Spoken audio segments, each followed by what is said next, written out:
is we sometimes do an introduction to our experts, but we know you so well, so I wasn't sure what we would do. But I actually learned a little bit about Louise today, so I wanted to share that she, for many, many years, 24 years, was the health services supervisor for the Beaver Dam School District. And she was the first school nurse hired by the district and was in that role until 2017 when she took on the state school nurse health services consultant role that she's still in today. And she's a wonderful colleague, collaborator, and really dedicated to helping students have healthy lives at school and supporting school nurses across the state. So happy to have Louise on our team and looking forward to hearing her talk today. All right, thanks for the introduction. So this is actually the second presentation today that I've given to school nurses. I was in one of the CSAs this morning talking about individualized healthcare plans and how to think about that as we look at our special education students. Today, what I'm going to be doing is talking about and giving a little bit more specifics on how to write an individualized healthcare plan, and particularly looking at doing that for a student with diabetes. If anybody's heard me talk since I have become a consultant, it's kind of my soapbox that I'm on is that school nurses understand what a true individualized healthcare plan is, and then how to write it. So that's what I'm going to do today, and hopefully you'll have a good understanding about that by the time I finish. Let's see. There you go. So my learning objectives today is to get a brief view and understand how to apply the professional standards to writing an IHP, and again, in particular for a student with diabetes, to distinguish the difference and the purposes between the different kind of health plans, emergency action plan, a diabetes medical management plan, and the individualized healthcare plan. And then again, we're going to learn how to compose an IHP for a student with diabetes. So an individualized healthcare plan really is a professional school nurse document. It utilizes the nursing process, and as all nurses know, the nursing process is really the cornerstone of our nursing practice. And so what an IHP does is gives us a place to document and record that nursing process. So other professional standards that apply to an IHP is the framework for school nursing. It talks again about what we're doing, care coordination, everything centers around the student, your leadership, your quality improvement, and public health. So those all things go into an IHP and are kind of one of the standards and framework for thinking about IHPs. And then really what our National School Nurses Association talks about IHPs. So here is the professional statement about that: is the use of individualized healthcare plans to support students and school and talk about school health services. Again, the point being is that and sometimes I ramble a little bit because I forget what did I tell different audiences, and which slides did I include to talk about this, and which slides did I not do this time around when I talk about IHPs. But again, the IHP is the nursing care plan. And most of the time when I first start talking about IHPs, I'll explain that a lot of people have hijacked that term. But it's really the school nurse profession. It's not even other nurses. It's the school nurse profession that gets to determine what we call our documents and how we use them. And this position statement I love because it very clearly states what the school nurse profession has said is an IHP. Now, teachers, administrators, even the American Academy of Pediatrics can call an IHP or a health plan, an IHP, but that's not really what it is. And so I really, this is what I talk about when I get on my soapbox about that, is that school nurses need to embrace what an IHP truly is. We need to call that, and we need to point out that the other kind of health plans, and we're going to talk about a couple of those other health plans, are not IHPs.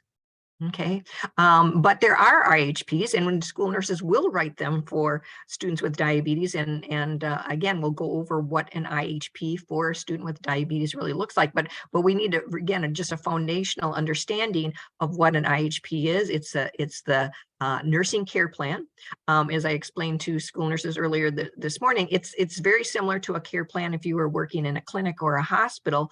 And some of you may have been a long time since you worked in those settings, and some of you might more have come recently. But you have a care plan that only nurses look at.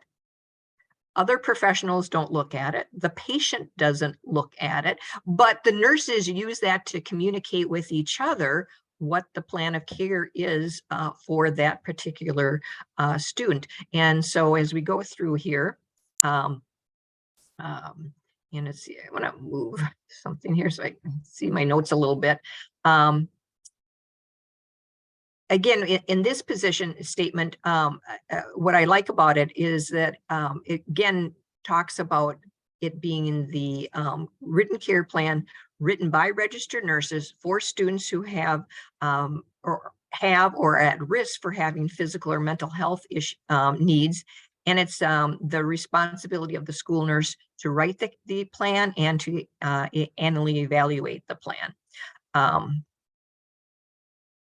And again, here kind of summarizes it.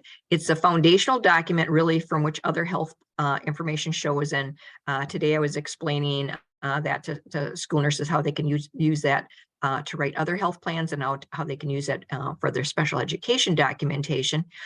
It again uses and documents the nursing process. It's a documentation really of what the student's health needs. It's the professional nursing care plan, and it also provides a place for you to evaluate the outcome of a care plan. And this is what distinguishes it from the purpose and content of the emergency action plan or the diabetes medical management plan. Again, this is the nursing care plan that's written for nurses to document the nursing process and what they're going to be doing for that student. And it's not something that necessarily is shared with anybody and anybody else, but it's important to have. The IHP also, if you're using it correctly, does provide a place for you to kind of document and provide information about delegation and the determining kind of staffing needs. IHPs may or may not be part of the IEP process or 504 plans. And again, the IHP is designed to be a standalone document. So when I talk about IEPs and in the special education realm, I will tell people the IHP should not be connected with. It's not part of the IEP process, because the health plan or any really health plan should not be part of the special education document, because health plans have to be fluid. And if you know anything about special education process, anytime you change something in the IEP, the individualized educational program, you have to have meetings and you have to document that. Well, you can't always do that when the health plan has to be fluid and flexible. So again, that's one reason why you don't include it with the IEP, because it has to be fluid, and you don't want to have to either have a meeting or create a special document to say, oh, we've changed that plan, and you may have to do that, on a daily basis, on a weekly basis, or something like that. And again, the IHP, the individualized healthcare plan, on my next slide, I'm going to show you a picture of what it's talking about. And you go, oh, yes, I understand what Lisa's talking about. Maybe I'll just do that right now so that you can see that. That's not the equivalent of a 504 plan. It's separate. So sometimes you can use the information in an IHP to help the student write the accommodations for a 504 plan, but then IHP in and of itself is not a 504 plan. And just quickly, I'll say the reasons for that is that when you have a 504 plan, to have that, a student needs to qualify for having a 504 plan. And the plan is supposed to be written by a team. And again, your healthcare plans, and particularly this document, are usually just written by one person. It's not by a team. But again, when I'm talking about IHP, as I'm trying to get people to understand and not have other people in the education world or even in the school health world, such as pediatricians, try to hijack and incorrectly use the term IHP. This is what I'm talking about. This is the care plan. It's going to have talk about the nursing process, which is the nursing assessment, nursing diagnosis, nursing interventions, and evaluation. Okay. And the other thing would just point out that some support for using IHPs, and that it is this document and it's not something else, is that Medicaid Services also recognizes this particular document as the nursing care plan that documents the interventions and goals for a student so that you can bill for Medicaid services. It doesn't, it's talking about this kind of care plan. It's not talking about an emergency action plan, or it's not talking about some other form. So this is the kind of form that we're talking about when I talk about IHPs, and this is what we're going to learn how to write. Okay, but just to distinguish, a lot of school nurses write emergency action plans. Again, you particularly are going to have these for students with diabetes. That other document's not going to do a teacher any good, or the coach, or the school secretary. They need an emergency action plan, and this is a document that's used to kind of that you would write for a student kind of to help maintain and respond to their health and safety needs. And again, most of it's in life-threatening life-threatening emergency is the reason that somebody would write an emergency action plan. So again, what emergency action plan does, it has information regarding the child's medical condition. It might contain information about their current medications, but it really is what the appropriate emergency interventions are. It's usually written in a logical step-by-step order. See this, do that. Okay. It needs to be written in language that others, non-nurses, would understand. So again, that document that I showed you with an IHP, that's not going to be something that teachers understand. They don't need to. That's your care plan. You as a nurse are going to be able to understand what you need to do. And as we write that document, again, it should become more clear. At least that's my hope. And then emergency action plans are shared with appropriate building staff. Again, so here's an example of what an emergency action plan might look at. Again, different formats you can do it. It's simple. This is the health condition. If you see this, this is the response you need to do to help prevent it from becoming a life-threatening emergency, or to respond to the life-threatening emergency. Then when we're talking about student with diabetes, we get into this much longer document that's called the Diabetes Medical Management Plan, or DMMP.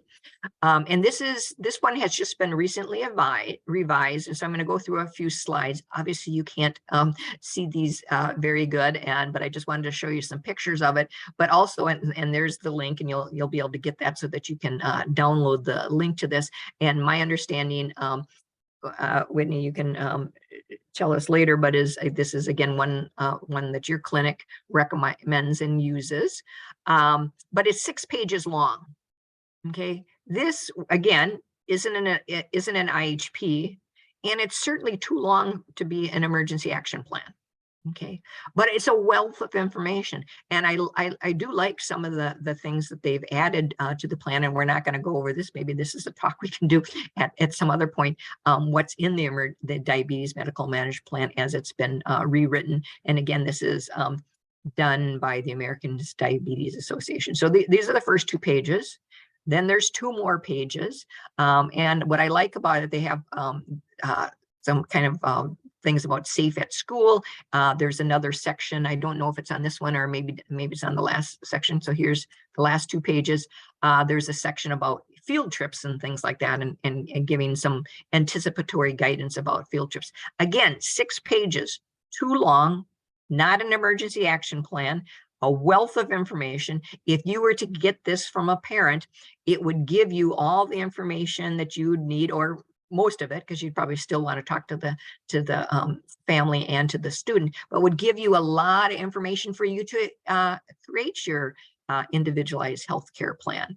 But it's way too overwhelming for school staff to follow in an emergency, and it's probably too detailed, too much information for a lay staff to follow if they're supposed to help manage the students' diabetes. So again, what happens most often is that school nurses, and I didn't show an example of this, but school nurses create a different thing, health plan. And that's what a lot of people refer to as IHP, but it shouldn't be. Again, IHP means the nursing care plan. So start teaching your staff, to start teaching other people. It's my lifelong goal here when I leave my job. I told people this morning, is that people understand and use the correct term, IHP, for the right kind of document. But call it a student health plan, call it the health plan, call it a medical alert, call it whatever you want to. It might have to be more detailed for a student with diabetes, but less detailed than the diabetes medical management plan, because that is overwhelming. Okay, so now we're going to jump to how to write an IHP. Again, you're going to use the nursing process. You're going to document the nursing process. You're going to use standardized nursing languages and use templates. So here is the best book to help you with templates and to help you figure out what a nursing diagnosis might be and what nursing interventions might be and how to do it in standardized nursing language. So really encourage anyone and everyone to try to purchase this book. You can get it from the NASN bookstore. Also, if you go on the NASN School Nurse Net discussion list, lots of times school nurses are willing to share their IHPs. Again, people are getting better about sharing an IHP. Lots of times when people ask for IHPs, they send them their emergency action plans or they send them their health plans, and it's not necessarily an IHP. Again, a lot of school nurses are still also using the wrong terminology. So we're going to, again, talk about how to compose an IHP. Again, assess, plan, which is your diagnosis, implement, which is your intervention, and evaluation of the nursing process is your student outcome. Okay, so first of all, I have to start about what assessments would you make? What are possible nursing diagnoses? What nursing interventions would you use? And what are your goals or expected outcomes for your student? And that's what you're going to be documenting here. And if we weren't doing it in this format, I would have you now brainstorm. If you want, put some things into the chat right now. What are some things that you would assess for a student with diabetes? What might be some possible diagnoses for a student with diabetes? What are some of the nursing interventions that you do over and over again for students with diabetes? And what are some of your goals that you have for a student with diabetes? We're going to go over some of them, but you can put some of those things in the chat. And the great thing about it is I do have a sample one of these, and that's what I'm going to kind of show on the next slide on the DPI webpage.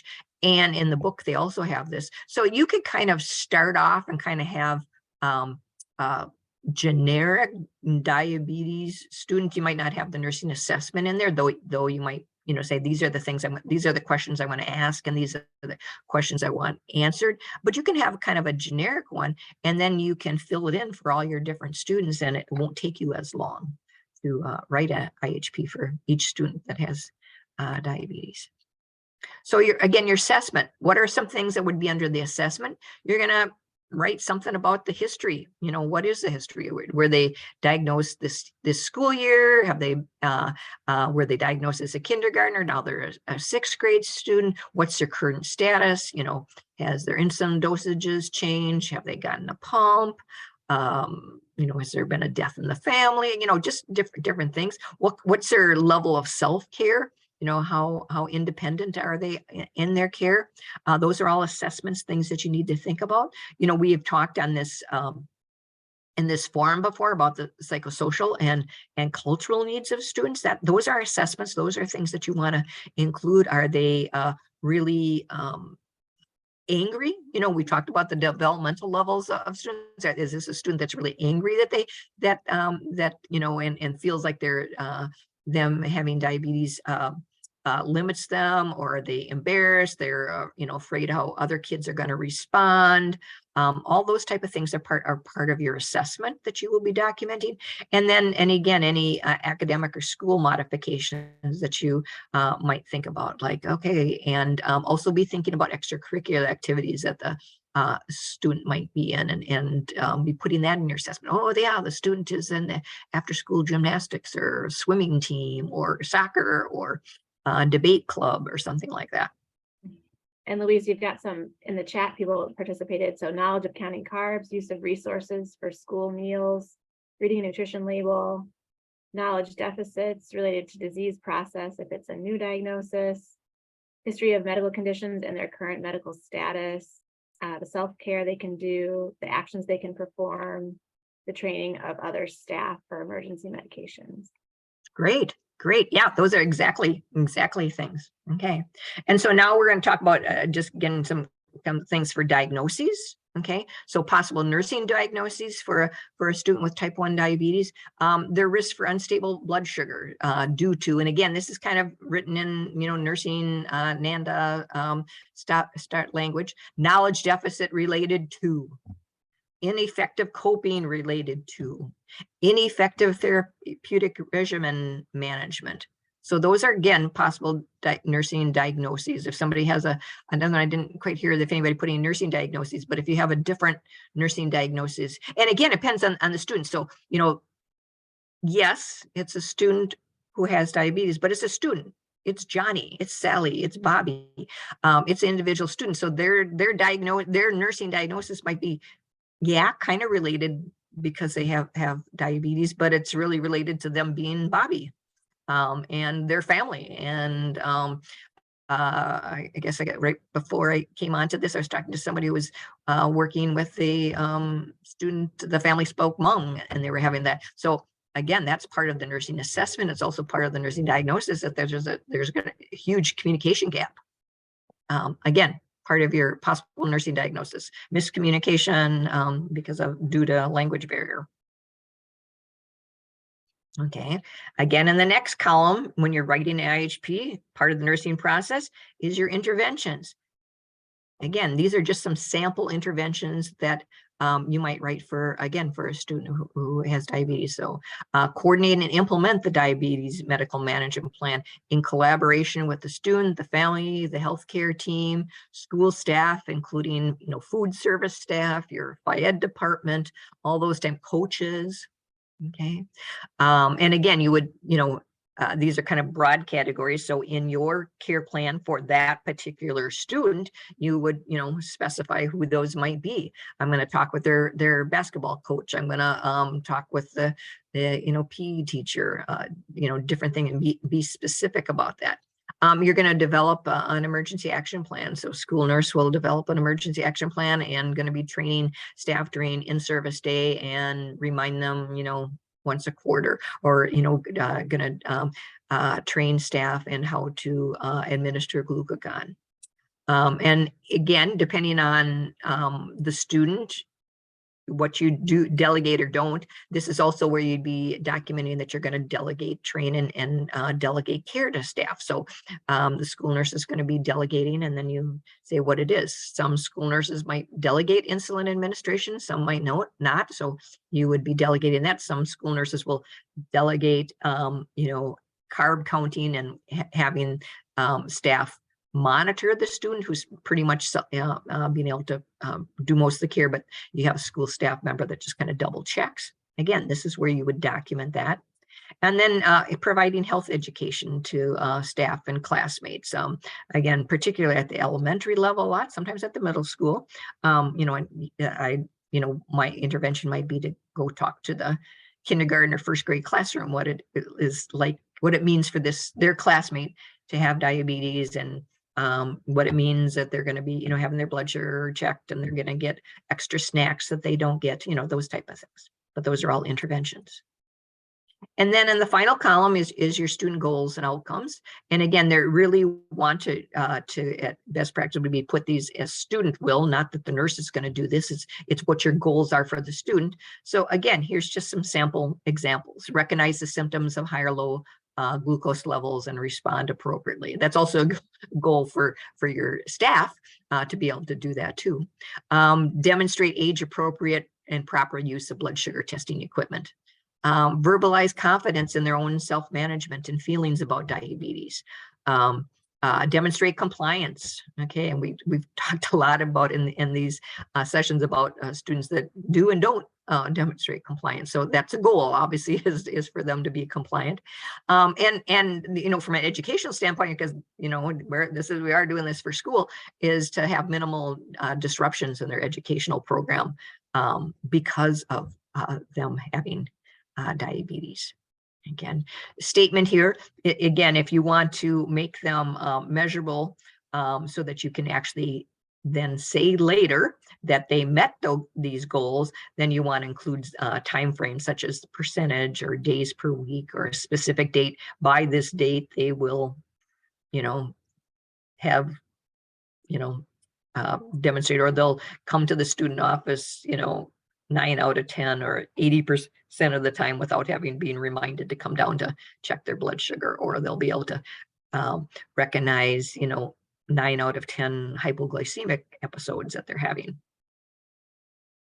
Okay, so again, here are some of those things that we talked about that you would be thinking about, put under this column. So just make it a little bit easier for you to do that. And in this, again, I don't know how easy it is to see this slide, but I put some of these in the timeline thing. So like demonstrate age appropriate use of blood sugar testing equipment 4 out of 5 days per week. Demonstrate compliance with diabetes medical management 90% of the time during school and after school activities. Take self-care supplies to after school activities 100% of the time.